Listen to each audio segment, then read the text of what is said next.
Hello guys, welcome back to Enable Website Design. In this video, I will show you to view your channel stats using a powerful AI SEO tool that's called VidIQ SEO tool.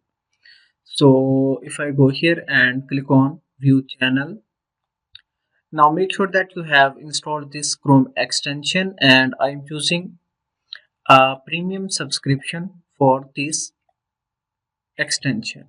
So now let me scroll down, and here you can see this one blue button. Click here, and now this is overall report for my YouTube channel.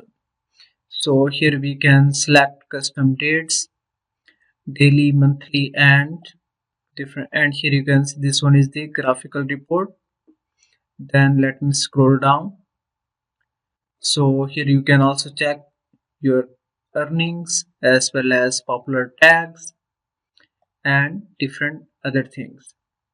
So you can also copy some other YouTube channels and videos tags, and also you can get ideas and you can improve your YouTube channel SEO.